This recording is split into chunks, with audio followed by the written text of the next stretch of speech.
When Germany was defeated at the end of World War II, the Germans had to sign something, an official document basically saying, we surrender. And this is it. This is the document they signed in 1945. It reads, quote, the German High Command will at once issue orders to all German military, naval, and air authorities and to all forces under German control to cease active operations at 23:01 hours, end quote. 23:01 hours is 11:01 p.m.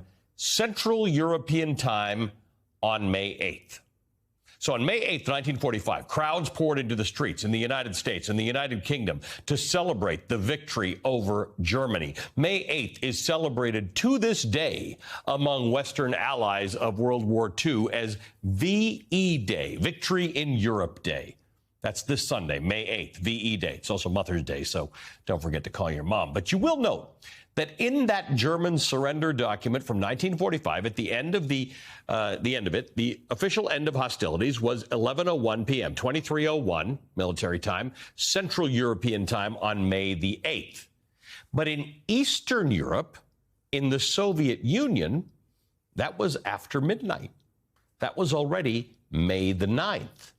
And so to this day, in the former Soviet Union, in Russia, they celebrate Victory Day, it's what they call it there, on May 9th. And boy, do they celebrate. This is a special edition of NBC Nightly News with Tom Brokaw, reporting tonight from Moscow. Good evening once again from Moscow, where tonight the Russian people were still celebrating their victory in World War II. There was no sign today of our Russian military in disarray. The parade was a reminder of this country's still formidable firepower. 9,000 soldiers filed past a new war memorial, followed by a column of 250 military vehicles, including tanks, artillery, and rocket launchers. Thousands of spectators seemed to enjoy this tribute to Russia's past military glory. Even though President Clinton and the other Western leaders boycotted today's parade, President Yeltsin wanted his countrymen and the rest of the world to know that Russia's military remains a vital part of this proud nation. That was 1995, the 50th anniversary of the Allied victory over Germany. And the Russians had every right to throw a huge celebration of that victory. They still do every year. The Soviet Union lost far, far more soldiers and civilians in World War II than anyone else. 27 million people. But did you catch Tom Brokaw there saying that in 1995, President Clinton and other Western leaders boycotted the Russian parade? They boycotted it because at that moment, on that day, May 9th, 1995, Victory Day, even as Russia celebrated its heroic victory over Germany 50 years prior, Russia was deep into a brutal, scorched earth campaign in the breakaway province of Chechnya. In fact, the very next segment in that nightly news broadcast from May 9th, 1995 was from Chechnya. It's impossible to watch it now and not see nearly word for word and image for image the parallels to today. Grozny is a bombed-out ruin.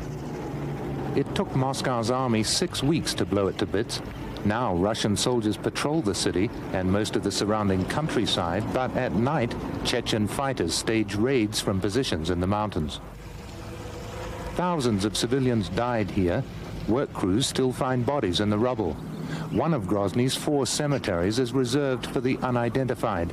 Their graves are marked only by numbers. More than half of Grozny's 400,000 people have returned since the fighting stopped here 3 months ago, but they've found the city almost totally destroyed. 90% of Grozny's buildings are uninhabitable. There's no gas or electricity. People were collecting water from puddles until the International Red Cross began trucking it in. The city's 90% destroyed. No gas or electricity. People drinking from puddles. That was Grozny on Russian Victory Day in 1995. And on the eve of this Victory Day this year, it describes the Ukrainian city of Mariupol, where the last Ukrainian troops in that city remain holed up in a giant steel plant that's been the site of ongoing battles with Russian forces for days now. That's it. You're looking at it. The Azovstal steel plant.